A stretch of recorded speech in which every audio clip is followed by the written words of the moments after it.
Welcome to episode 6 of the Weekly Element. I am your hostess with the mostest, the debonair, good-looking, drop-dead gorgeous host, Mark Sampson, aka Elemental Dynamics. And also I'm here with another handsome fella. I am the pan with the cake, Sergeant Pancakes. Anyway, welcome back, guys. How was your week? How's things going? Hope everything's good. Pancakes, how was your week? What do you got going on? Mental breakdowns by the dozen. I'm in exam season. I'm struggling. Exams, projects, tests, in between work. Yeah, no, I'm doing pretty good. I'm doing fine. Cool. Well, a little bit of the same. A lot of responsibilities, a lot of things, a lot of talking to myself in my sleep and not sleeping and, crazy mental things. But otherwise, things are great. But real talk, though, things are perfect. Real talk, though, things are actually going pretty good. So I'm pretty excited about the trajectory of my life right now. A little bumpy, but I'm pretty excited where the end's going to be. So, hey, man, if it wasn't for bumps on the road, the Wright brothers wouldn't have learned how to fly, probably. I'm basing that statement on no actual facts, but I'm saying it confidently, so it must be true. And that's really how everything works. When you say it confidently, it's not it's got to be true. It can't be a lie. But facts. It's just dude, so there's modern a lot. Logic. Yeah, for sure. So we got a lot to talk about today. Not a lot, with a little lot. Anyway, so a couple things we're excited about this week. I know you had some things you were excited about when it came to video gaming. What you got for us? So, dude, are you into Star A little bit, yeah. Trek at all? I've heard of it. So, if you're like a Star Trek fan, you know that we've been we've been eating good. It's like feast and famine if you're a Star Trek fan. Sometimes you're eating real good, sometimes you're eating real bad. And for this week, I stumbled on a game that came out last year, but only got released on Steam this week, like 3 days ago. And that's one of the nuttiest things with the game industry for me. Like, people signing the Epic Games exclusive deal, and then your game just does not get marketed and no one knows about it. Like, I was on that Star Trek game within seconds of realizing it's out. But I literally did not know it was out for a year because they put it on Epic Games. Why would you do that? But yeah, the game is excellent. Please, if you're a Trekkie, it's called Star Trek Resurgence. It is incredible. It's made by the people who did the Telltale games back in the day. I'm talking the Werewolf. I'm talking your Walking Deads. I'm talking your Tales from the Borderlands. The writing is on point. It does what you want a Star Trek property to do. All in all, you've got some swing over the story, but it just plays out like a really good season of television where you've got some control in where the narrative goes. So it's just it's real good. It's real good. Okay. And then in other baffling gaming news. So I'm looking at something right now. It looks like it's a full-on third-person playthrough. I mean, low-key, I have not seen a Star Trek game like this. The only Star Trek games I've ever played or seen were little strategy games with the ships and things like that. Never actually played a Star Trek game that has you can play as a character. That's cool. I'm looking at this right now. Yeah, it's great. I might actually give this a shot. And it's on special right now on Steam. Looks like it's only about a 9-hour game too. Yeah, like I said, it's like a good season of television. Like, you've got 10 episodes of 45 minutes each. That's literally what you're getting. You're getting a really good season of television. Okay. That you get to play. Okay. Yeah, I'm looking at this. It looks pretty good. I think I might actually give this a shot. Okay. As always, we'll always put the links. Definitely recommend it. As always, when this video uploads, we'll have all the links of all the things we talked about and are in the description. So if you want to check it out and see what we're seeing, always feel free to check that. What else you got? So, baffling decision number 1: putting your game to die on the Epic Game Store. Baffling decision number 2: there's a game that was announced a good while back. I think it's been announced for well over 2 years now, and it's called Capes. Now, I'm an XCOM nerd. I love XCOM, XCOM 2, the Long War mod. If you know what that is, you are a real one. And Capes is basically combining two of my favorite things, which is like the strategic combat of XCOM or a Baldur's Gate 3 or a Marvel's Midnight Suns with the superhero genre in a completely new superhero universe. So I'm extremely intrigued by that. The game comes out in 2 days. And you want to know something, Mark? You want to know something absolutely ridiculous? What's that? These developers don't have a pre-order option. Oh, wow. Is that bad for you or good for you? It's like, when was the last time you didn't have the option to pre-order a game? I mean, it happens quite often. I mean, like, for new games coming out, modern games coming out, like, not something that's just shadow dropped, something that's anticipated, something that's got a fan base. I don't know, man. I actually, now that I think about it, pre-orders. Now that I think about it, you're right. I don't think there hasn't, I think every game that's been coming out has had a pre-order of some kind. Yeah, I mean, like, in the modern gaming landscape. You just said it. Yeah, in the modern gaming landscape, you like basically pay for early access to a game. Like, to play the game on release day, you need to pay for the like premium deluxe golden edition, or otherwise you need to wait 3 days for it to release out for the poor people. So it's so crazy that these developers are taking a stand and they're being like, hey, listen, we're just gonna not do that. We're gonna put the game out when it's ready. Everyone's gonna get to play it on the day. We don't need you to pre-order. I guess I can see that. I mean, I'm looking at it right now, and it looks pretty dope. I mean, I was definitely like, oh, it's Midnight Suns. It's, you know, all XCOM. It's just those things, but it's a strategy game. But it looks all right. It looks cool. Looks like you can have a lot of characters you can play as.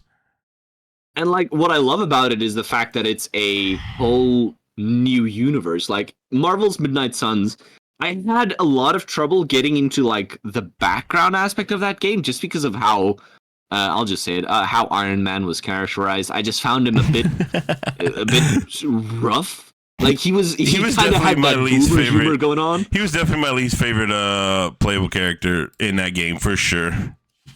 Like, all of the characters in Marvel's Midnight Suns look exactly equal in age, but Iron Man sounded as if he was like from the 60s. It was very strange. Honestly, now that I'm thinking about it, you say Iron Man. I was just thinking about it, I made that statement. I started thinking about all the games that I've played in the last couple years that had Iron Man as a playable character, and I'm like, he's been an ass character. I mean, a bad character. Like, I haven't actually played like Marvel Avengers, you know, Marvel Rivals, which, that was fun. I don't know if you got a chance to do that. We should talk about that as well. Had a chance to check it out as well. That was dope. But Marvel Rivals, Midnight Suns, pretty much anytime there's a game with Iron Man in it, I don't really like playing him. I'm just realizing that just now. But Capes looks good. I loved playing him in Marvel's Avengers, but even then, I did not love how he was characterized. It's like, why is it so hard to do Iron Man right? I feel like the problem is Iron Man had a very defined character in the comics, and then Robert Downey Jr. said, look, I see what you're going for here, but what if I made the character fun instead? I feel like we've had this conversation. Made Iron Man fun. I feel like I remember you being very passionate about this topic. For sure. And it's like, I feel like everyone's trying to do Robert Downey Jr. now, but it's kind of like he leaned into the kind of not sketchy, the word is escaping me right now, but he was like a kind of a rough character, rough around the edges. And nowadays people just like lean on the humor of Iron Man and like the snarky side without understanding like the depth that the character has. So it just comes off as a little phony. It comes off as like a trust fund kid almost when he's portrayed in media. So I think that's my main issue with it most of the time. Okay.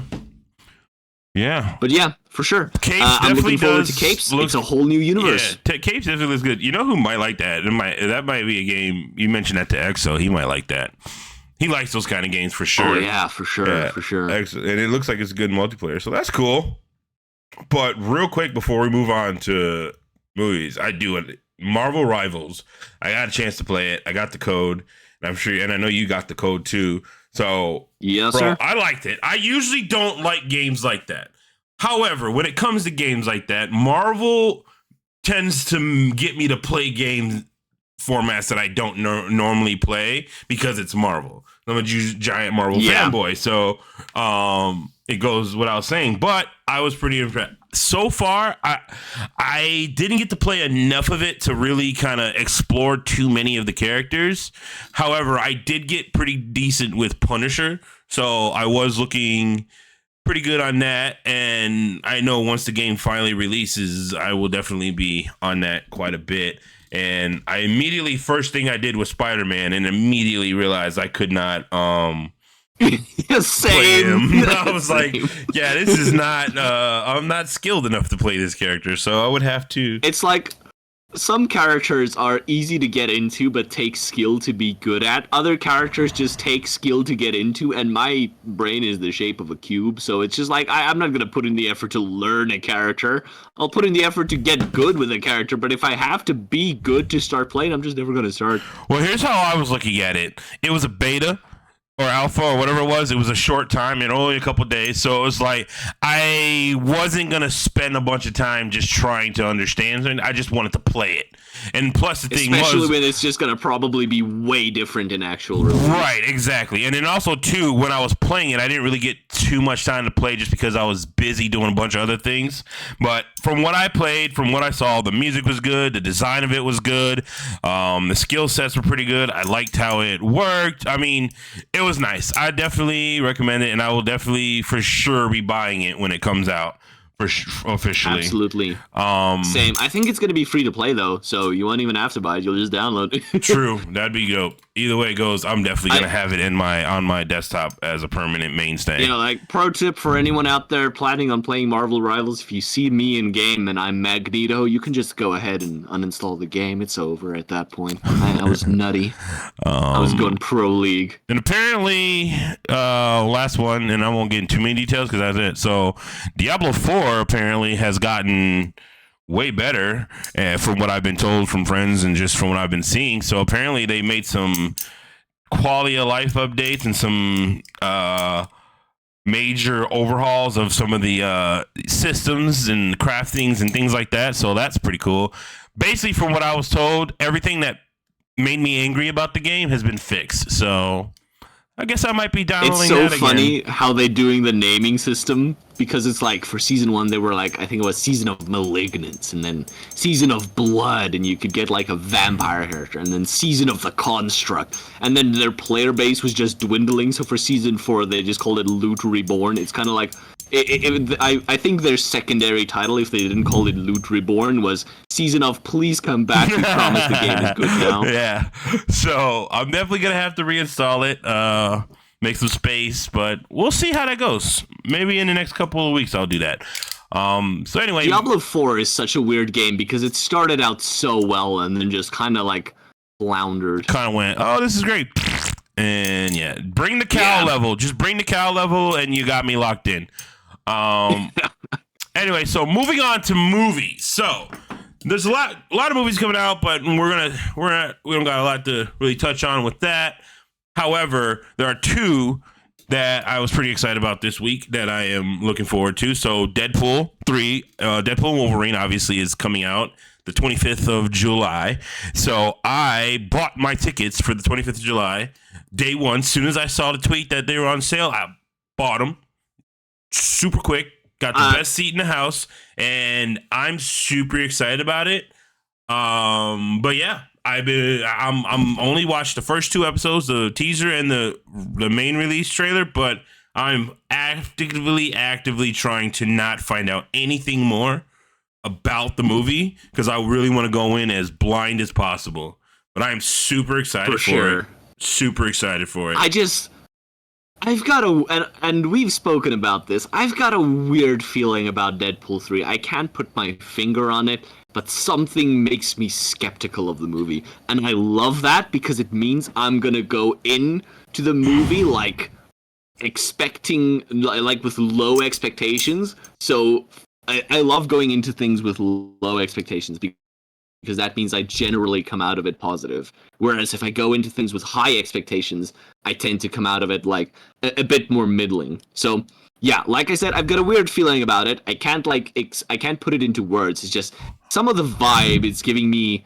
It's giving Disney. Disney lawyer fingerprint. That's exactly what it is. That feeling you're feeling is I've dubbed it the Disney effect. Anytime a movie comes out or something comes out that is not technically Disney related, but is owned by Disney, like Marvel movies, for example, I always go into it with like, oh, please don't do the Disney effect. Please don't do the Disney effect. And what I mean when I say the Disney effect is the leaving and getting away source material and changing things up just to be some producers or some executives like fever dream whatever to mess up the character. You know what I mean? Like, and you can go over examples of that, you know, happening in, you know, Miss Captain Marvel and, you know, a lot of the newer Marvel stuff that has come out in Phase 4, and it's called the Disney effect is what I call it. So I understand where you're coming from. I am a little bit worried as well. However, I trust Ryan Reynolds.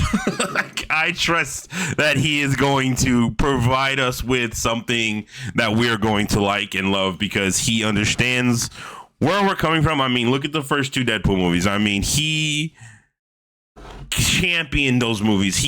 Those movies were what they were and made because he fought to make those movies, and he did. And I saw something. So I know Disney is a juggernaut. I know. So I don't know. The fact that it's still R-rated, the fact that they're still going to be, you know, giving us our Deadpool that we always known and love, it's going to be cool. So.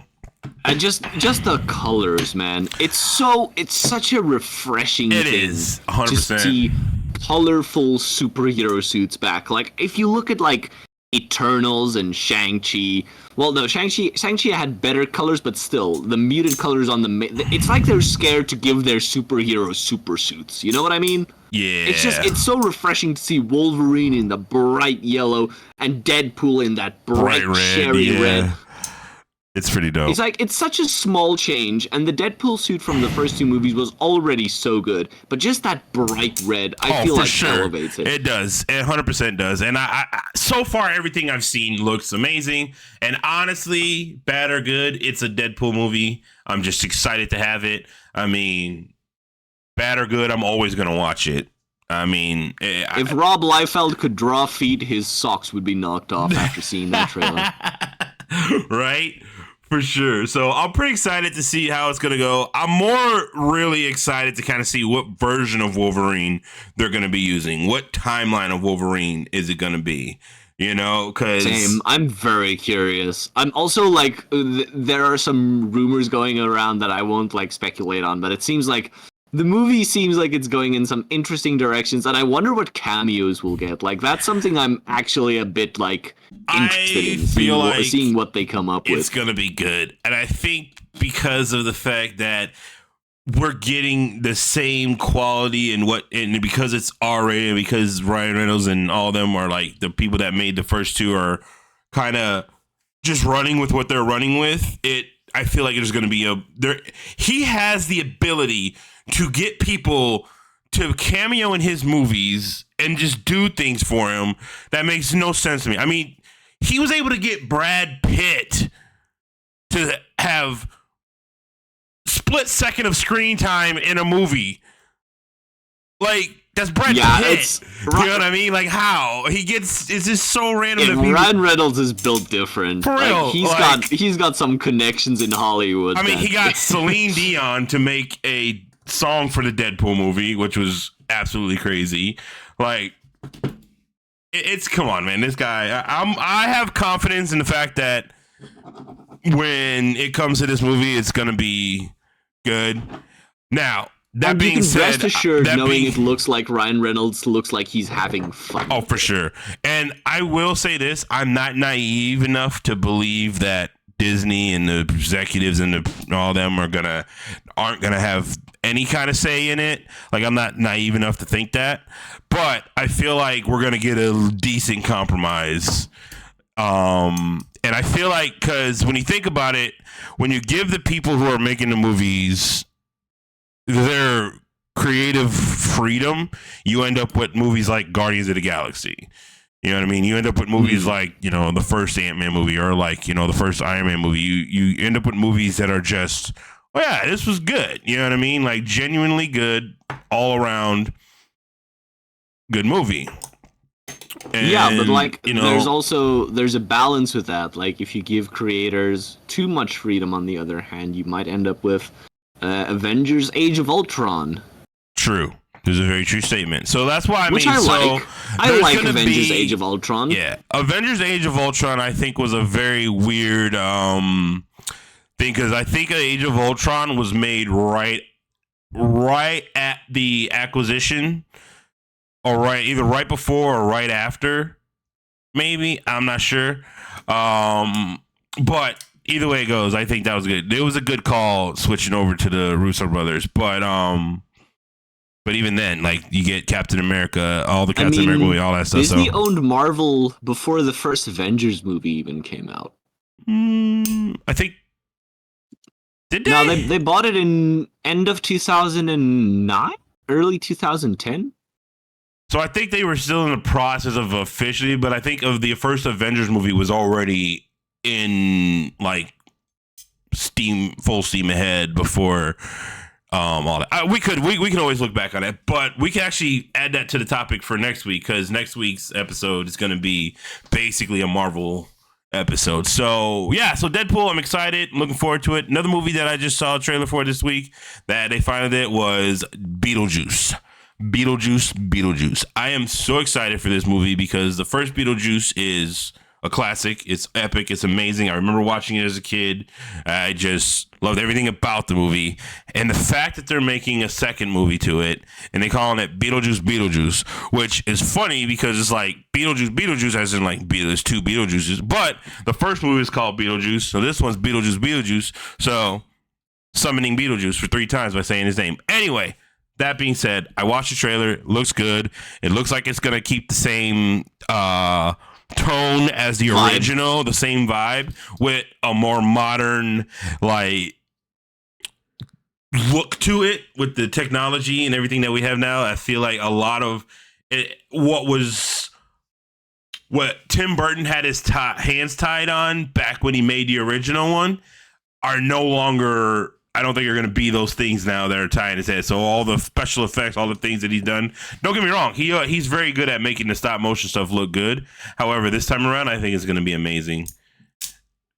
And I'm a lot more excited for the movie after the second trailer. Like, the first trailer, the things that drew me in there was basically Jenna Ortega. Let's be honest here. But now the second trailer, it's got Jenna Ortega and Willem Dafoe, so I'm twice as excited. Yeah, I mean, it looks pretty decent. I feel like, though, being that it's Tim Burton, I already know it's not going to be a cash grab. It's not going to be a just throwaway movie making that just to make some money. No, it's going to be a legitimate sequel. It's going to be awesome. And so far, I'm a giant Tim Burton fanboy, so I might be a little biased, but I have not seen anything Tim Burton's made that I didn't like.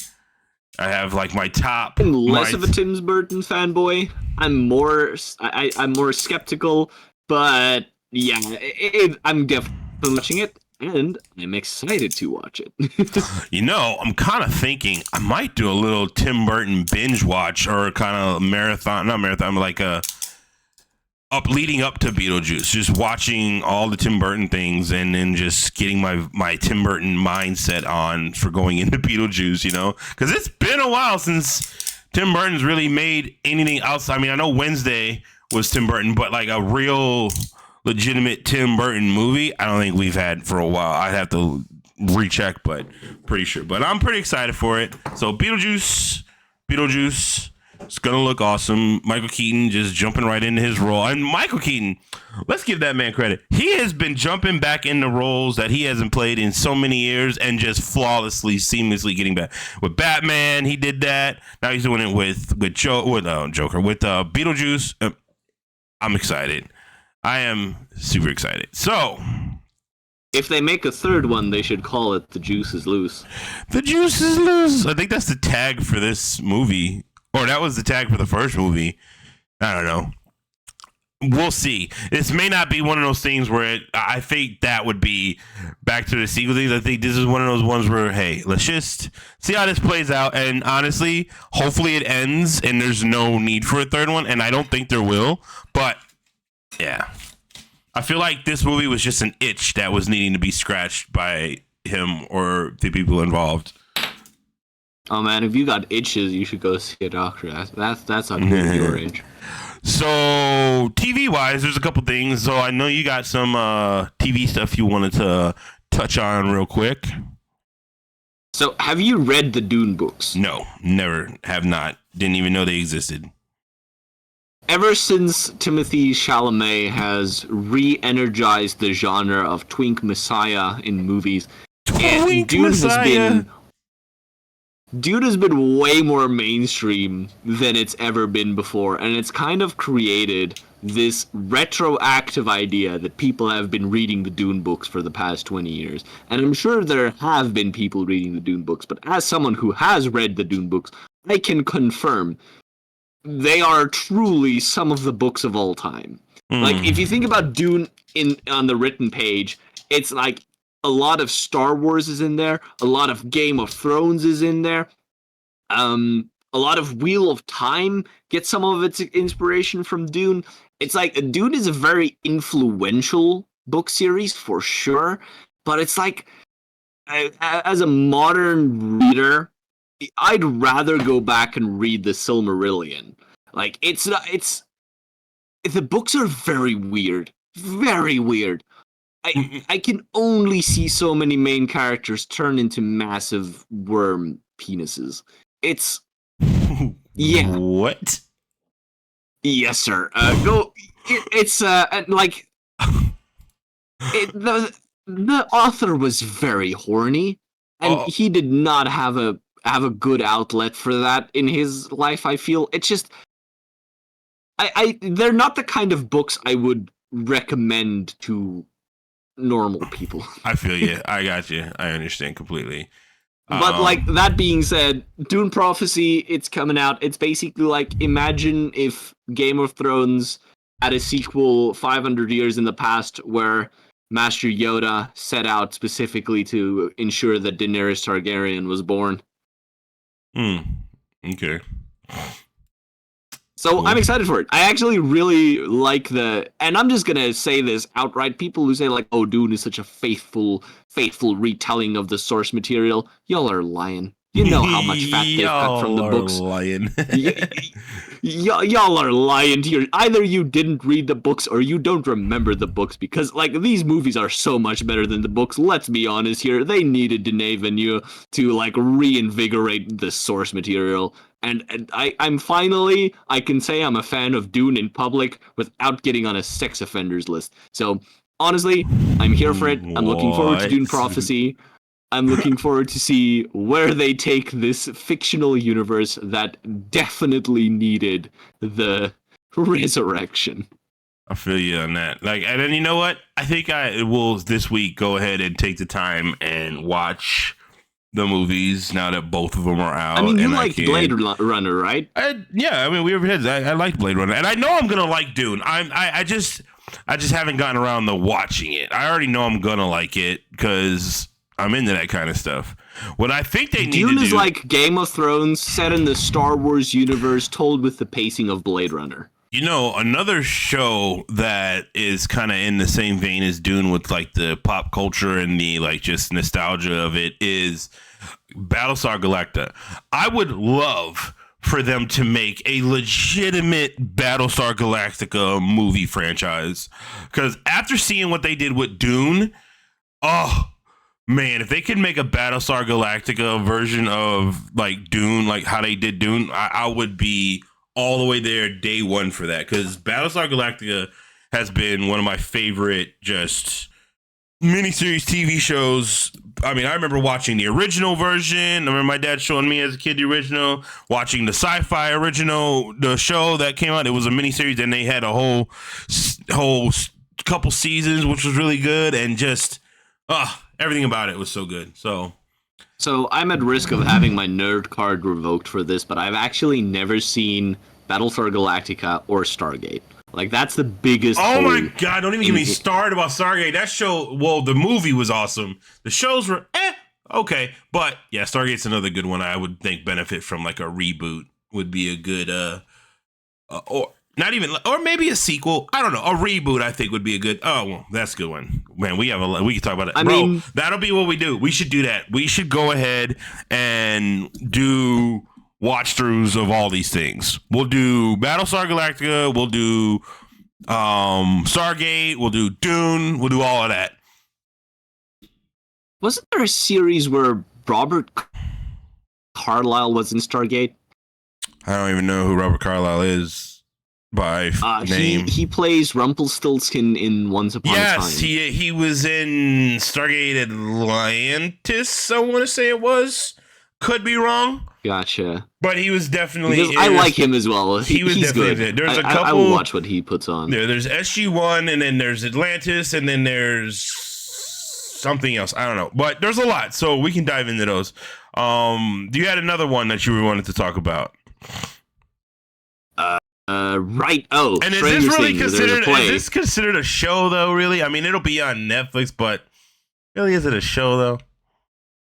I mean, it's called Showtime for a reason. And that's because they put shows on stage. And as a theater kid myself, I love seeing more theater on the big screen. It's great. Actually, this looks kind of corny in the best way possible. I'm not like a massive fan of Stranger Things. It's not like one of my favorite series of all time or anything, but I like it fair enough, and I like the world, and I'm keen to see more of it. So the fact that they've got this like kind of campy vibe with all the practical stuff, and like it seems like it's coming from a place of love and such a place of like they want to make something really good, and I just can't not respect that, you know? Yeah, I feel that.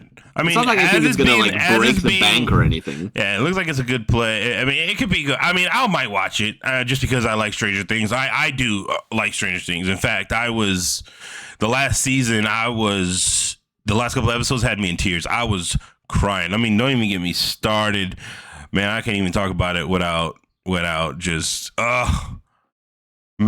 It was a good show. It had me in tears.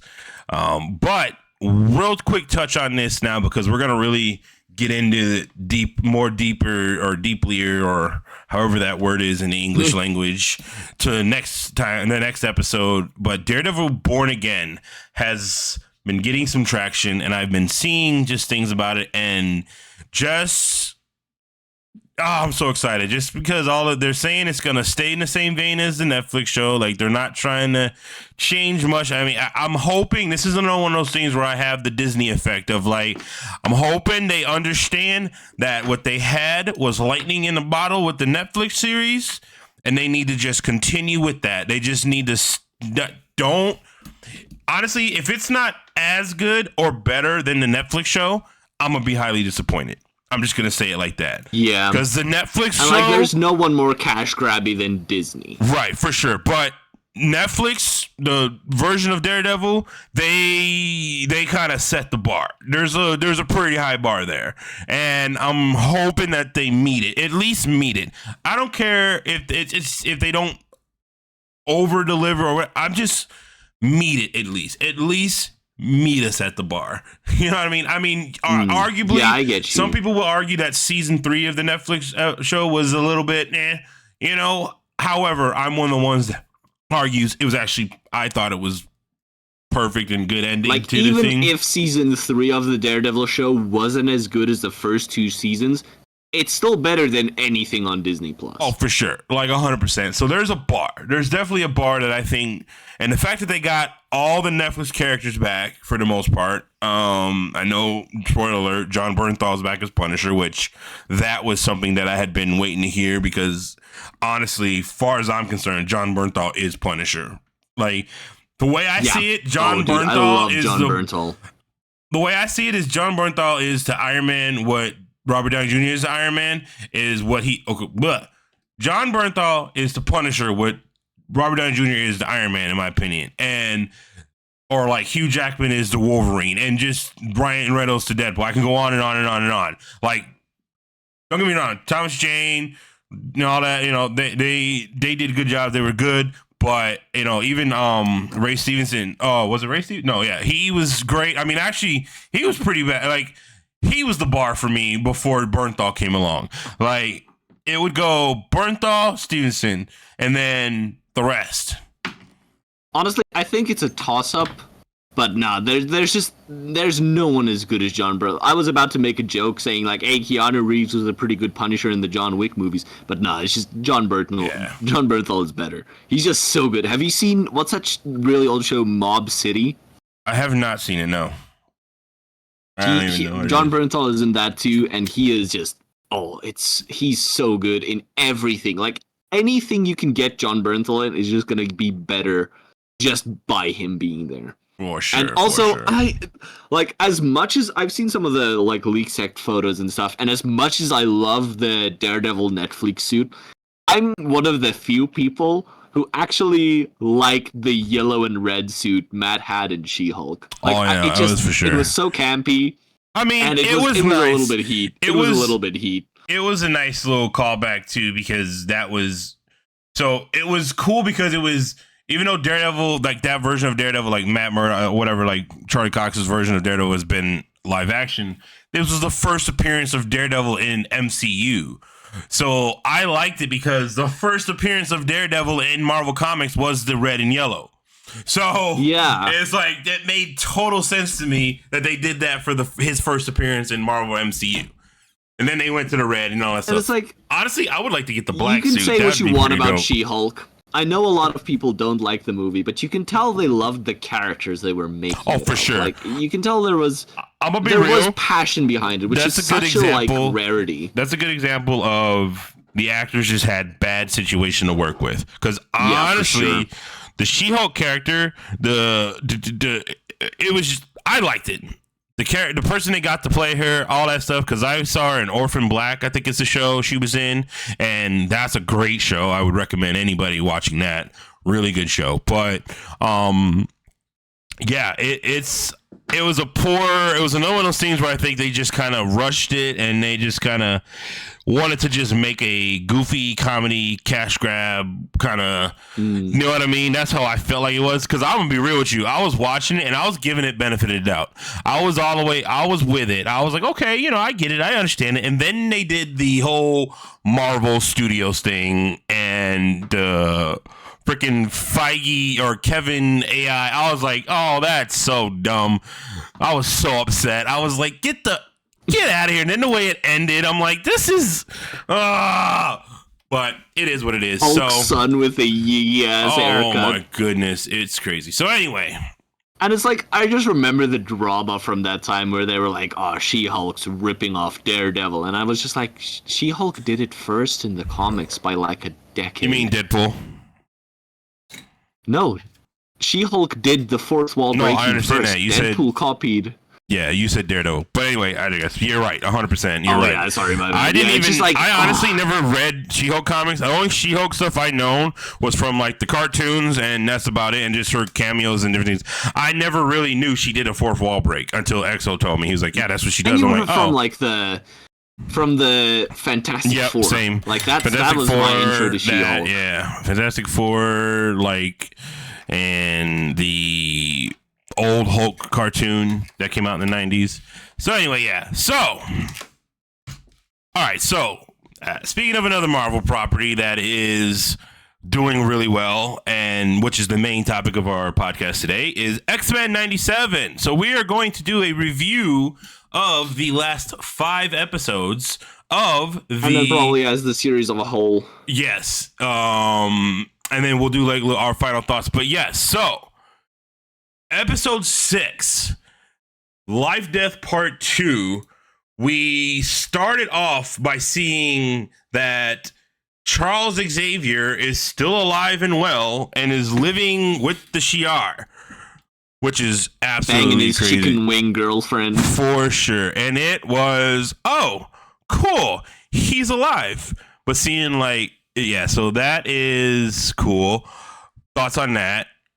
Now, granted, a lot of what's happening in the new X-Men 97 stuff, that they are pulling it directly from the comics, from what I'm understanding. I never read the comics really like that. My only introduction to X-Men was the cartoon and a couple comics here and there that I read and the movies, but I'm seeing that they have been pulling a lot of stuff from some comics things. So, yeah. So Charles Xavier being alive in this episode. What are your thoughts? Well, actually, you never watched the original run of the series, so you didn't even know he was... No. Yeah, so it doesn't really impact you like that, does it? Yeah, like, as far as I understood it from the recap they gave in episode 1, and, like, the way they were talking about the professor throughout the series, I got the impression that he wasn't dead. He was just, like, he was getting healing elsewhere. That's how I understood it from the beginning. So when they were like, oh, he's fully alive still, like that, I was like, wait, wasn't that the whole point? So I think the problem is, like, going into the series blind and not having that, like, that previous thing about, like, oh yeah, the professor's like full on dead, my X-Men. I picked up on the subtext as like the foreshadowing as like actual text. So I just took it as granted that he's not dead. So I was like not surprised, and I was like, why is everyone so upset at this? Right. So this whole part of the episode, though, with them being on the Shi'ar planet and just him going through it and him trying to like make them reason, but then he's getting the shock of what happened on Genosha. He's like, I gotta leave. I have to go home, you know, like, so that was good. So I don't know how that's gonna play out, but that was pretty, it was all right. Now, the stuff about this episode that I really liked was the Storm stuff. That was cool. Like the little turmoil she was going through and trying to save Forge's life. But the coolest part of this episode, and when she was like, nah, I am whatever. She's like, I'm the goddess of thunder or whatever she said. And she got her powers back. And that was the coolest scene ever. She said, she was like, what you? I am lightning, and then just, bah, and then she just bust out of that mountain, so crazy, bro. And she was just hauling butt through the sky, bro. And that was the coolest I've ever seen Storm do Storm things in the entirety of watching even the original episode. The way she was flying and like just the power she exuded, bro. This is my Storm. This is the Storm that I grew up with. Like, this is Aurora Monroe. She is powerful. You know, ironically enough, this is my Storm as well. Like, this is the Storm I knew as well, because the very first, like, appearance of Storm I ever saw, she has claustrophobia. Like, the fact that it, like, was a major plot point of this episode, I was like, dang, that's crazy. I actually feel like I've got a serious connection to what's going on. The way she flies, the way she's just, like, you see her going through the mountains, doing the whole Man of Steel thing, the big smile on her face, like, yeah, she was snapping, bro. Dude, what's crazy to me is the fact that, like, the way Storm was talking about it and the way the demon was like, I can give you your pretty little lie, or however she put it. It's like, wait, so Forge's machine has worked from the get-go, and Storm has just wanted to, like, pretend her powers weren't working this whole time? That's nuts. Yeah. So, because like the moment she needed them, she could just like get them back immediately. No, but see, and it's like here's the thing demon is, was tempting her with being human. Yeah, see, the thing is though, when it comes to this, and they did a really good job at showing this, especially when it came to Storm. Like, she was dealing with the claustrophobia, but also too the like mental health aspect of it all, of like the just doubt that a person can have and just not sometimes when it comes to like healing and that kind of when it comes to someone's mental state, and this is just me speaking from personal experience, you can have all the healing done, and then after you can get all the treatments and everything, and all signs point to you should be fine, but then it ends up becoming like you just have to break those like mental walls down in your own mind to like fully accept the healing. So that's kind of what happened here, and it's like they did a really good job. Like she was terrified, but she had to do it. If she didn't go into that hole, Forge is going to die, and she had to face her fears essentially. And it's just like it was a good depiction of how it all plays out. So I'm pretty excited about that. Now, episode 7. I still don't love the romance, though. Honestly, it's not really anything big. It doesn't really matter to me in that aspect. Because, I mean, like, honestly, I don't know enough. I know in the comic books and in the original series and the cartoon and everything, I know Rogue has been intimate with Wolverine and Black Panther. And that's all I can really think of right now because those are the only ones I know. I know, like, because they do the Days of Future Past when they go to the future. Him and her and Wolverine are like married, I believe. So, yeah, which is cool because in the movies they always touched on that a little bit with Hugh Jackman and Halle Berry's version of him. So that was pretty cool. But it's like it's not even a thing of me not liking the comic direction or for any reason of like being against the lore, if I can put it like that. It's just like I just felt like the way they showed it in the show felt very like abrupt. It felt like there was basically no build up to it, in my opinion. Yeah. So, episode 7, Bright Eyes. That was a heavy episode. I mean, that episode was pretty legit. So sick. Because, like, if you're not a Rogue fan and you watch this episode, you will be a Rogue fan by the end of it. There's just no way or not. It was super, because it starts off super, super somber because of the, the funeral for Gambit. I mean, this hit. And then having Nightcrawler. The way Nightcrawler was talking about that. Yeah, that's what I was saying. Like, well, Nightcrawler is such a unique and good character. I've always loved Nightcrawler, and I always loved this version of Nightcrawler with his wisdom and the way he spoke. And it was just like, oh yeah, he's the person you want to have just kind of at your side. You know what I mean? And then having the Thieves Guild there, like it was a good episode because then you see Rogue, she's gone, and it's like, where's Rogue at? Oh, she is on the warpath. She goes to that military installation and just wrecks everything, bro. Like, and the animators were showing off with that. Oh, scene. For sure. They put the their way foot she in it. like flips in with the heel kick, bro. We were eating good in that show, dude. She was just snapping. Like, they really did a good job at depicting exactly how strong Rogue is from this era.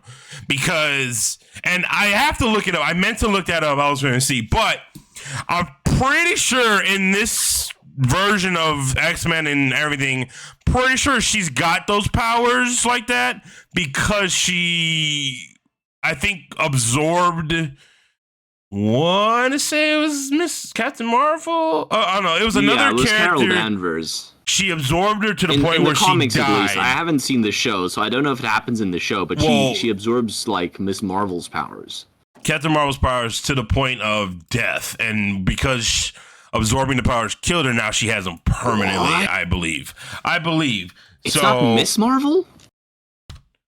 So yeah, so it says Rogue's ability to fly permanently comes from absorbing Captain Marvel's powers, including flight and super strength. This absorption happened after Rogue's confrontation with Carol Danvers, leading to a significant change in both characters. Rogue's flight ability is a result of not just absorbing powers, but also the origins of Captain Marvel's cosmic abilities. And I will put the link to this, what I just found, this on the article I found in the description. But yes, nevertheless, the point I'm making is they really showed her fury and her power in this episode. The way she destroyed those tanks, she was ready to snap necks, bro. And then moving from that, then going into Genosa, that was super crazy. They were just And like the broken statue of Professor X lying there. It was good. Dude. They really did a good job about showing the emotion and just making you feel for this. And then Beast's little interaction with that reporter, oh, I felt so bad for him. Yeah, for sure, man. It feels like I can relate to Beast even though I'm not a mutant. It's like I know what it feels like to be used like that, or to like have this mock sympathy where it's just really for like you're playing for the crowd. You're not really sincere in the way you're talking, dude. It's just yeah. And then on top of that, and then you did Captain America. Who was expecting that? Voiced by the spectacular Spider-Man Josh Keaton, no less. For real, like we got Captain America, and Rogue just held on to his shield that whole scene. He gave it to her. She just held on to it, and then she's like, "Yeet!" Yeet. She just was like, "Yeet!" She said, "You won't be needing this," and throws it. She flies to the ground, throws it into the mountains, and just stares him down. And he's just like, "Okay, well, that happened." And Captain America's just looking at her like she creased his Jordans. Just yeet! Like, what happened? And then it's like, what's it call it? Sunspot's mom. Oh man, what a. We'll get into that the next episode. But yeah, she's like, "Oh, I always knew," but. It's very awkward. It's very awkward. And then for sure. Especially if you take the allegory at face value. For sure. Bro, but the end of this episode, Rogue was unhinged. 100% unhinged. She dropped him. She killed him. She said, "I have nothing." And he was like, she said, "Same, sugar." And just let him go. Let him go. And you hear the smash. I was you wondering, hear him hit why the ground. No one else doing anything at that point? Like, why didn't Nightcrawler catch him, though? Because it happened so fast. You heard the ground hit. Yes.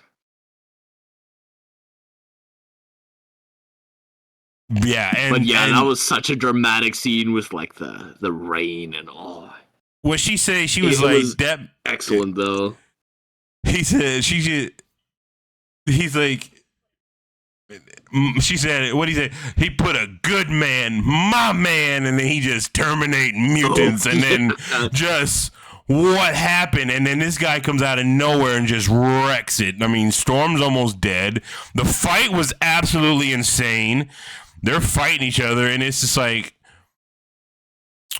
bro, that is a good ending to the episode. And then the next episode now, the next episode was crazy. It was a lot of juxtaposition of like, you know, Magneto's been held hostage and they're holding him. And then let's just skip to we got short on time. The Sentinel people, bro, the last... Dude. Like, 15 minutes of this episode. Dude, the Sentinel people were wrecking house, bro.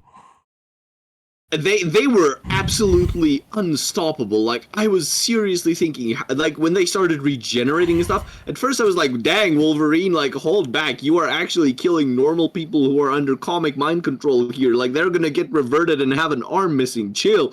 And then it was like they were just regenerating, putting themselves back together, and it was like, oh, this is bad. All right, so this last part of this episode, there are 3 significant fights that are just amazing. There's the the Wolverine Nightcrawler fight, which was bonkers. Because Nightcrawler, bro, with them 3 swords, with the sword in his tail, and I gotta say, the sound quality of how they did his biffs were absolutely amazing. You could feel the impact of his poofing or biffing or whatever they call it, and like everything. He was like grabbing. It reminded me of the White House scene from X-Men United. X2. Like he was just going through. He was like 6. He's like, make it 9, and I'm like, 9, and it just the music playing in the background. It was so I was locked in, bro. I love Nightcrawler, and the fact that they are like leaning on his swordsmanship so heavily is just so cool. Bro, if you listen to the score of this scene, I was listening to it, I was like, is that the movie X-Men theme? And it sounded so close that that was the vibe I got. It seemed like it was the movie X-Men theme, and it was just... And the best part is, at the end, the last person, he stabs him, and then he biffs, but he biffs while Wolverine's still holding him, and they show you the perspective of the biff. The bam. Dude, that was nuts. That, like, portal sequence, that was, like, one of the coolest things I've seen in animation. The way they played with perspective and the way they, like, twisted, like, the fabric of the animation. That was so cool. That was really, they were showing off with that. Yo, that was they so, really were. So the cool. animation in this show is absolutely, like, it just, this is what animation needs to be. Every time they make a show, there's a, bro, the teleportation, if Wolverine's like, what the heck? And then Nightcrawler just looks at the camera like, yeah. It was absolutely insane. And then we got Cable, Scott, and Jean driving that car and just blasting holes and stuff, like. And then Sunspot's mom turning him over. It took this long for Western animation to begin catching up to anime in expressiveness is a crime. Bro. And then how they like started showing all the cameos of all the characters and Marvel characters right as Magneto was going to do the EMP across the world. We got Samurai goat. Silver Samurai, got freaking Omega Red coming out of his thing. Not only that, we got 90s Spider-Man cameo. My goat. 90s Spider-Man come. What? It's just like, oh, there he is. It was amazing. And so all I know is that the way it ended, and then it was good. And so, dude, did you see that Christopher Daniel Barnes actually said, like, if they want to make a Spider-Man 99, he'd be down for that? Bro, if they can see, because I don't like how they ended it. They ended it in a way that's like, no, they gotta keep going. They can't just do that. But yeah, I would totally be down for that. After seeing X-Men 97, I would totally be down for that. I'd be totally down for them to do that with every freaking 90s Marvel cartoon. Fantastic Four, Iron Man, Spider-Man. We need seriously to undo the damage, right? We need people. The public perception needs to remember that Spider-Man is a Chad. This man's got chest hair. He's dated supermodels. And he's a playboy. We need that back. We lost something as a society when Spider-Man became a shy dork. Yeah, well, all I know is that 90s Spider-Man was really good. It was definitely ahead of its time, and it was a good foundation. But if they do that, that would be great. Because he actually shows up in another cameo later on in the last episode. Yeah, with MJ. Yeah, which is Flash, nuts if you think about how the series ended. Because that implies things it does. off screen. But yeah, so then the next episode with the Tolerance of Extinction was the part 2. This is the second episode. It's episode 9. Everybody is together again. Oh yeah, speaking of which, you get Charles Xavier crash landing on the mansion and getting out and doing his mind thing to me, my X-Men, and then they're showing all the flashes of all the X-Men. Oh! Actually, when they did that, it was like you know how in movies they have like the flashback moment, like in Ratatouille, where the critic is like eating the food and he flashes back to a kid eating the ratatouille in his mom's kitchen, right? Mm-hmm. So I had that flashback moment because the moment Charles Xavier had that bug-ass Ant-Ass helmet on, right? I flashed back to seeing that panel. Like, I could picture it so vividly in my head. It was crazy. Like, I could see that in front of my face. To me, my X-Men. Yeah, it was crazy. Yeah, and then the next episode is starting with them all gathered and they're like making the thing like, okay, we got to go do this thing. And then after them doing what they do, they suit up in classic original X-Men suits. Like from the 80s. The brown and yellow Wolverine suit. Get out of here. Get out of here. Sunspot and Rogue. Oh, Rogue getting her classic suit too. And then them going with Magneto to Asteroid M. Oh, that was intense. Because it was their logic behind it. Are you a blue and yellow Wolverine guy or a brown and yellow Wolverine guy?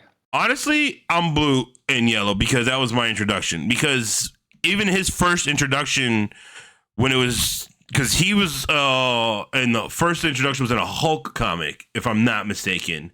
And he was blue and yellow. Yeah. And then he went from blue and yellow to brown and yellow, and then went back to blue and yellow in the 90s. But I'm partial to the blue and yellow, the red, blue and yellow. I don't know why, but the brown and yellow just works so well. Oh, for sure. I just love it. I don't even know why. It definitely wasn't my first exposure to Wolverine. My first exposure to Wolverine was like the Hugh Jackman version of the character. Yeah. And then from there, Superhero Squad and that kind of thing, going into like Earth's Mightiest Heroes, and then getting into my X-Men phase. But like from all the looks of Wolverine I've seen, like when he put on the brown and yellow suit in X-Men 97 now, it just it looks they really set it up good because for the end of this episode, why they had him in the brown suit was pretty dope. But how about let's talk about after they suit up, we got the hero walk out to the X-Jet, and they were all in their like classic suits. Oh man, and what's really interesting is, can I just talk for a moment about Cyclops' suit? Oh, for sure. What's funny is they gave him an earlier suit, right? Because like back in the day, he had like his classic Cyclops look from like the First Class days. And then the look he sports in X-Men 97 finale is what he gets right after that, which is the look he gets before he gets his X-Men 90s look. For sure. It's like, yeah. There was an X-Men cartoon. Retro. There was an X-Men cartoon from the 80s that he was at that. And I remember the intro, X-Men, X today. I remember that. So that's cool. It was really cool seeing that. And again, back to the whole thing what you're saying about the classic suits and like the colors and just how it can be taken seriously. Like, I didn't look at it and think, oh, this is campy. This is cartoony. But yeah. It just felt so right. Oh, yeah, for sure. And Storm going ham and Jean wearing her original. Yeah. And Morph getting the shoulder pads. For real, bro. Like, and you know what? I got to say something. You know what? No, you know what? I'm going to say something. With all this gender stuff going on in the world right now and it being what it is, I can agree with the Morph being referred to as them. Now, granted, this is the 90s, so like that wasn't a thing, but they added it in here. But I feel like if anybody could have that kind of claim to the gender thing, it would be Morph. It would be Morph. It would be Morph. Yeah, for sure. Because, I mean... If you are a shapeshifter and you're not gender fluid, like, it's like if you can change literally into a different gender every second, like, it makes sense. That would make sense. I was watching this, and that was a thought that came to mind. I was like, okay, because... I was like, I'm not. Normally, I get a little peeved when they change things from like sources. You know what I mean? It's like, okay, but it's like this was actually, you know what? That makes sense. I can understand that. Granted, makes sense, but I just wanted to say that real quick. It was pretty cool, and it just kind of did actually make his character in this show a little bit more. It actually was a benefit. You know what I mean? I remember when they were talking about reviving the show, and the internet was an uproar. Oh, they're bringing gender politics into my X-Men, and it's like it wasn't that big a deal. It really wasn't. I mean, the fact that it was Morph that I'm like, yeah, actually, I get it. It makes sense for now, but I mean, and obviously back in the day when this show was taking place, they wouldn't even have known that phrase, but it was pretty cool. Oh, and also you want to notice too, somehow, speaking of classic suits, somehow they got Beast to look like classic Beast. So how do you go from being blue to like a muted blue? Like, did he change the color of his fur? I think he died. So, and also too, giving me Morph's powers, understanding his powers a little more, how exactly does it work? Because he turned into the Hulk. So So as I far don't as I understand it, understand, his Morph can take on the physical abilities of anyone. He's kind of like Rogue, but he can't steal anyone's powers perfectly. Like he just takes on their physical abilities. But Like yeah, if he but he copied also takes on, Quicksilver, like- which we saw in the other episode, he doesn't get the super speed from like somewhere else. It's because Quicksilver has a super fast metabolism and a super fast like body structure which allows him to run super fast. So like when he copied the Blob as well, he turns into like he copies what physically gives them their powers. Right, but what about like earlier he turns into magic, he turns into Psylocke, so he turns into people with weapons, and their weapons are like, where did the weapon come from? Where did he get? And then when he turned into magic, he used magic sword and did magic stuff. And then he even did it when he turns into Wolverine. He uses Wolverine so it's like there's Mystique who can just shapeshift, but then Morph is not. He's not the same as Mystique in that aspect. I'm assuming because Mystique does he use Mystic's sword? He does. Magic sword. Back in episode, it was the episode where they were fighting the Goblin Queen. I remember he turns into Ileana, but he turns into Darkchild, right? He might, but he definitely turned into magic, and he had the sword and everything, and he used a portal. But like even this, now he's using Hulk, and then there was a couple other times where he used a bunch of different.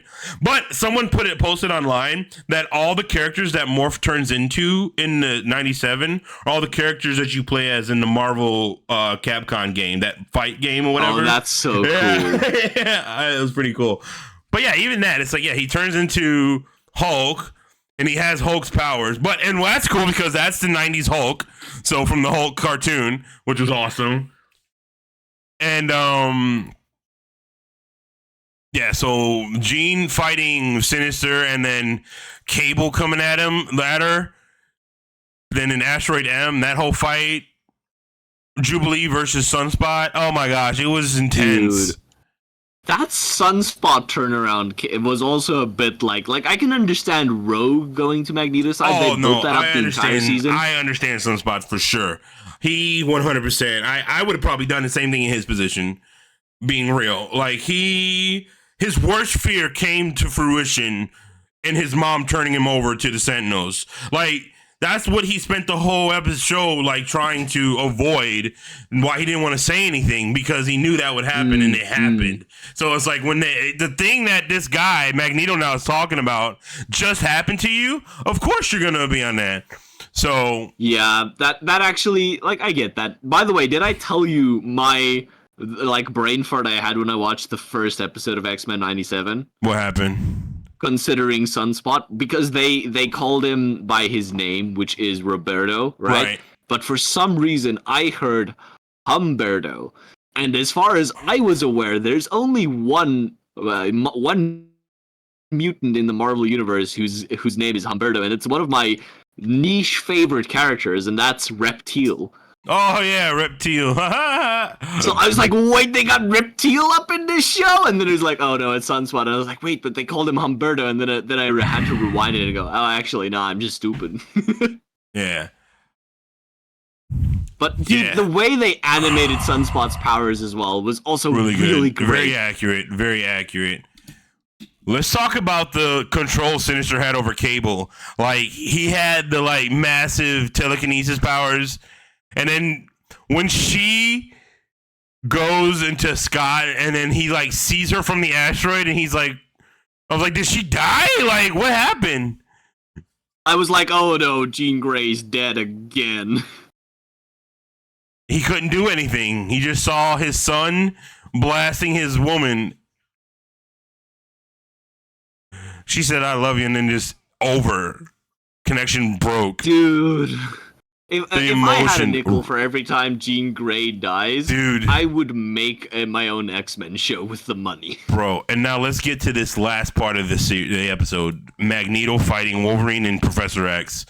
This was intense. I was not expecting that what happened. So, Professor X, let's set the scene. So Wolverine rips his helmet off. Professor X mind blasts Magneto and then doesn't kill him. Scott's like, no, and blasts Professor X. Like, he blasts the professor's chair. Like, don't do that. Like, what? And so, like, the fact that Scott is like actually turning on Professor Xavier is something that's like, because Scott is always, my argument is that Scott is like the midway between Magneto and Charles Xavier, so seeing him physically inhabit that position instead of ideologically is really neat. The as well. emotions are real, man. The emotions are real. And I mean, he did it because like they need more time. And if he, I guess, I don't know. Oh man, it was crazy. I was like, what happened? And then not only did he, I mean, he didn't just blast him to like knock him out. No, he obliterated his chair and everything. Like he really put some force behind hitting Professor X. And then Magneto about to kill him.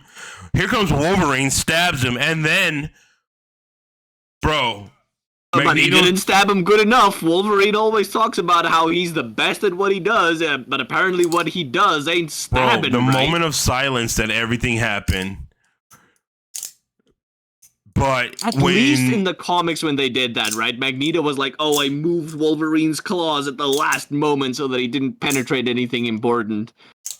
Yeah, but this is what they did it, and I was like, wait, what is happening? And then I knew there was something in the comics where he rips out the adamantium, but this was visceral and intense, bro.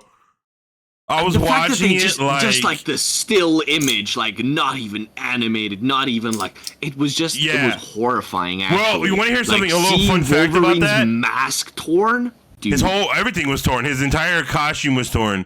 But what was cool about this is I was watching an interview with the voice actor for Wolverine, and he said that when they was in the booth, he actually produced a scream for Wolverine. Like, he produced a scream, and he said he really almost strained his voice doing it. So he said he was upset when he saw the show, and he was like, well, why didn't you use the scream? And then they told him it's because, like, in the comics, I guess, like, he went to go scream, and he couldn't scream, like, the pain was too much, or so there was no scream coming out. But watching the adamantium rip out of his was like, and they just, it was a still Wasn't image. there, like, adamantium being ripped out of his eye? Was there? I don't think so. If there was, though, that would be crazy. But when you saw it, it was just, whoa, my jaw was dropped. Jaw was on the ground. No, there was no adamantium coming out of his eye, but blood was coming out of him. Does that mean we're getting Bone Claw Wolverine in the next might season? As well, obviously. So that's crazy. And that's how it ends. That's just how the episode ends. Now, episode 10, Tolerance's Extinction Part 3. Now, here we go. Again, starting the episode off very somber, very, like, cool with the flashback of Magneto and Xavier meeting and everything, but yeah.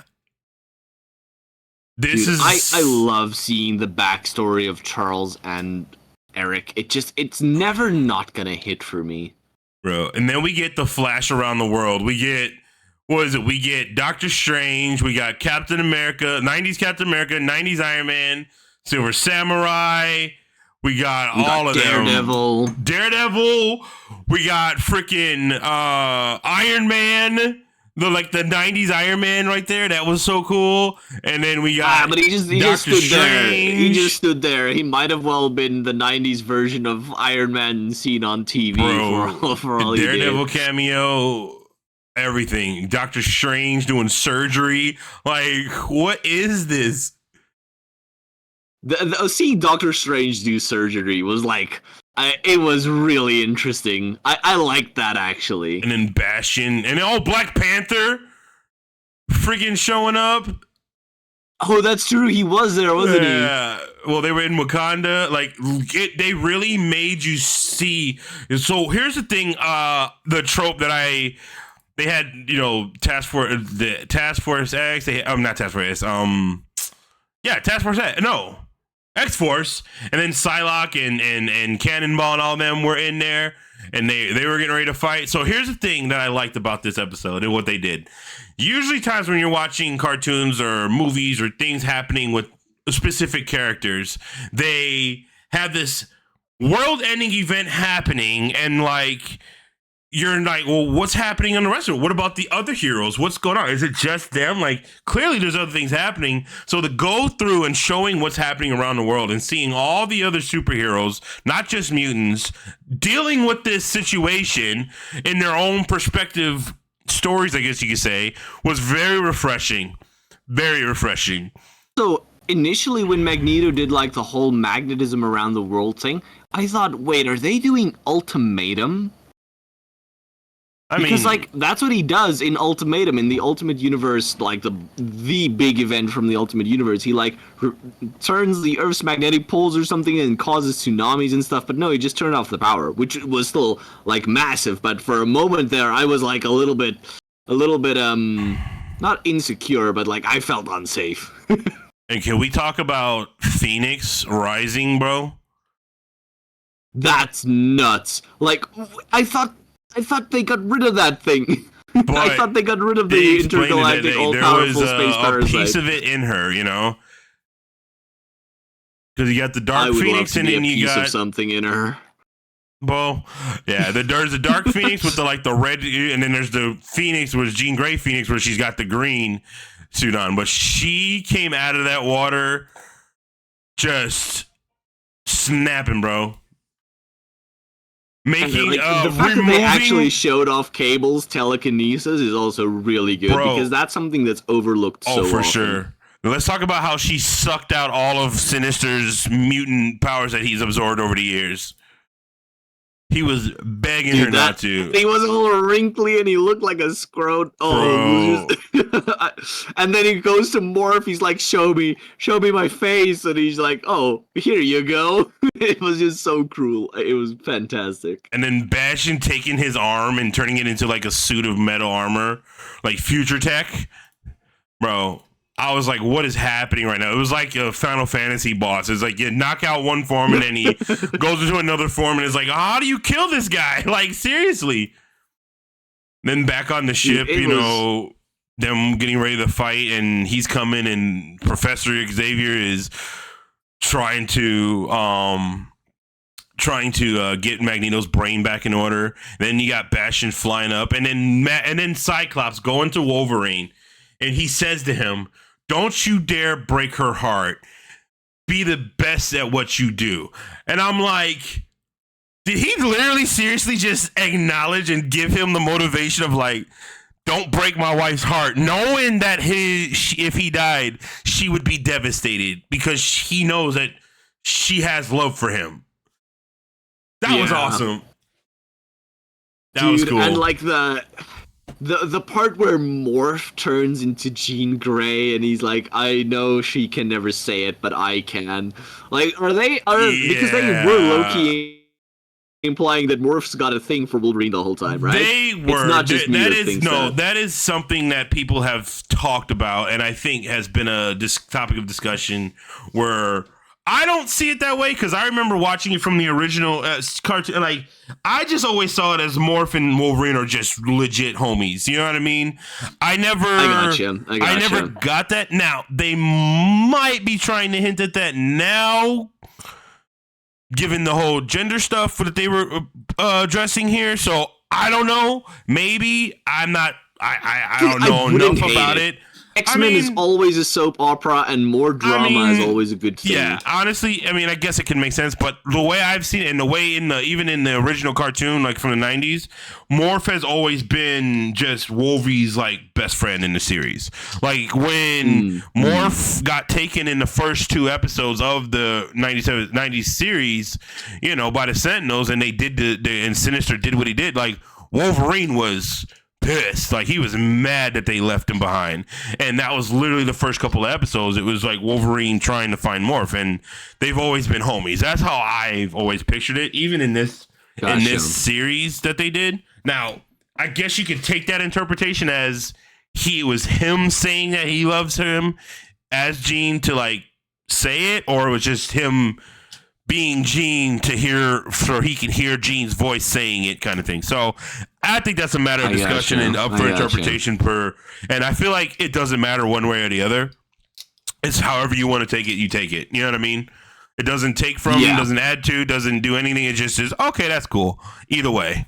I mean, recently in like the Krakoa era of the comics, we've had Jonathan Hickman imply that there's like this almost sexual tension between Wolverine and Cyclops, and they made like the love triangle almost a full love triangle, which I thought was actually really interesting. And like, I don't mind it. As we've discussed before, I'm pretty open-minded when it comes to this stuff. Yeah. But it's an interesting angle to give Wolverine an alternate love interest, no matter who it is. Yeah. Because like otherwise it's just like Cyclops and Wolverine both after Jean, and there's like not really, and Cyclops has like Emma Frost and Psylocke. So giving Wolverine someone to like also pull him in a different direction. Wolverine has always had multiple like in like, I don't know if everything ever been acted on, but throughout the comics and through everything there was always an implication on things. Like I think in like the 80s or the 70s it was Kitty Pryde.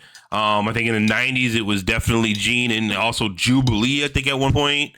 I think maybe even Rogue in certain versions. I could be wrong about all this, but I just know Wolverine being as old as he is, I would imagine he's just got, you know, and of course we talked about Storm, so. But what was cool about this, and another thing when it comes to the morph situation, like, I feel like, and why I say just a homie thing, like, if I had the ability to shapeshift like he does, and one of my homies is laid up, and I know that a specific person would be a good person for him to hear from or see or whatever, and I had the ability to, like, at least shift into that and give that comfort, I would. You know what I mean? Like, I would do that. Yeah, for sure. It doesn't mean I'm feeling it. It's just like, no, like, yeah. I mean, that person that would, if Jean Grey is someone that would get Wolverine to get up out of his coma, then I'd turn into Jean Grey and be like, oh, hey, love you, bro. Come on, you know, like, say it as her, whatever. Like, make him, because he's in the coma. He doesn't know that it's me or whatever. He just, but yeah, so that was a good scene either way. I thought that was a really cool. It was another really effective. It really was. It was another. Like, it made you feel. It did. It was another good part that this show has done when it comes to the emotions of just how they portray the characters in the of like giving them real human. It just you feel for the characters. It's something that I haven't seen a lot of cartoons do when it comes to this kind of stuff, and the fact that they were able to just create so much emotion to where you're literally almost wanting to cry. I mean, like with Gambit's death and just everything. It's like, okay, you're emotional watching this. And so then you get to the thing where they're like, they finally, you know, they're out there, they're fighting them. And I'm like, wait, are they on the moon? Like, how are they in space right now? Like, is there atmosphere? Like, the asteroids above them? Like, what are they fighting? Like, how are they breathing? But I just was like, okay, I stopped thinking about it super fast. I'm like, they're just fighting. You don't need to breathe when you look that cool. And then, of course, you know, America does what America does best. They just screw up the whole situation and send up nukes. So now, because they did that, now the X-Men gotta, you know. The president saw the text message and someone asked him send nudes, but he just misread it. Can we talk about how when Jubilee was fighting Bastion and she did that little move on him, and then she like did that spin around, he broke her glasses and she just like blew up his face? That was pretty dope. Dude, I've never Jubilee seen in this series is so cool. They really gave Jubilee more of a badass. Like, no, this is Jubilee. Like, she's not just some kid that was. No, she's effective at using her powers. For sure. Like, and also creative. Like the one episode where she goes, "Oh, you get to fly too? It's so unfair. Why does everyone get to fly but me?" Cyclops was about to blast him, and then's like, "No, we're gonna save him. We need to save him." What? Dude, it's just I love the way they can interweave and I've said this before, and I'll say it again, the drama. It just. Like, the interpersonal character dynamics can shift so quickly, and your enemies can become your friends, and vice versa on a dime. It's something that's very X-Men. Bro, the minute they did the telekinesis to Cable and Dana, and they're talking to him, and they're like, oh no, this is happening. They're all gonna die now. And I'm like, what is going on? I was so on the edge of my seat, bro. I was just on the edge of my seat as much as everybody was in the thing. There's where and then that's where the Spider-Man cameo comes in while they're watching the news. Yes, Peter Parker, MJ, and then Flash walks behind them. And then they've got to catch the asteroid all working together, and they're just not able to do it. Ugh. Bro, the way it ends, and then just Bishop shows up, and I would have loved it if Magneto said, "I am power," though. Now, apparently, because they were like talking about like Magneto's identity, and like, of course, it's Magneto's iconic line. Right. Who am I? I am power. Yeah. I am Magneto. It just felt like such a perfect moment, and they really could have done it there. What's cool is, and this is where I'm looking like, oh yeah, they're definitely getting this from the comic, because how it ends, the episode ends, they're in the two different timelines. You got Jean and Scott and all them in the future, and you got like Rogue and Wolverine in the past, and then this Unseven Newer, and you're like, okay. And then so if someone posted the two comic covers from the comics that these are being pulled from, that was like, oh, okay, that makes sense. It's probably why they put them in their classic suits. But I really love the fact that they are doing that, because that's another storyline. I think in the version I read, it was the Young Mutants in Wolverine and the X-Men, so it was Kid Omega and ID, and those kids going and meeting in Sabanur. To be continued. I don't know if you know this, but there is a young version of Apocalypse in the X-Men at that time in the comics, and he actually goes back in time and gets to meet his past self. Right. So it's like a kid Apocalypse getting to meet a grown-up Apocalypse in the past in ancient. It's for great. Sure. It's fantastic. For sure. All right. So yeah, that's it. That is X-Men 97. And I got to tell you, this week, I was a little upset. You know why? Because I was on Wednesday being like, where's the new episode? There is no new episode. I was also a little upset, and I think you know why. Say it with me now. The show doesn't end. Well, yeah. Bro, this show was never meant to end. This It's forgivable. I can look past it. It's just okay. The Arcane, I can understand your argument with that. This I can't, because no, the whole point of this is to cliffhanger and go on. Oh yeah, for sure. Like, this is a way better ending than with the Arcane argument, right? Because like at least here there was, for all of the characters, there was a emotional resolution. Like everything was nice and finalized, and it's kind of like it was very much like a like we talked about last time.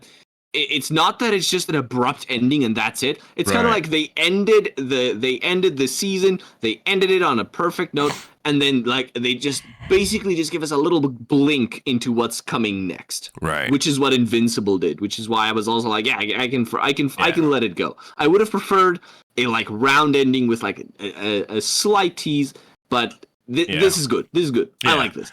Overall, I will give X-Men 97 a 97 out of 10. That's funny. Yeah, over the same.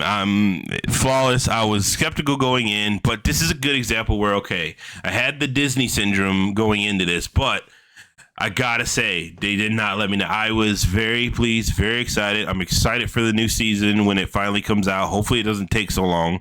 And then like they do with their animated stuff, like, for example, What If, which is taking forever to come out, but it's coming.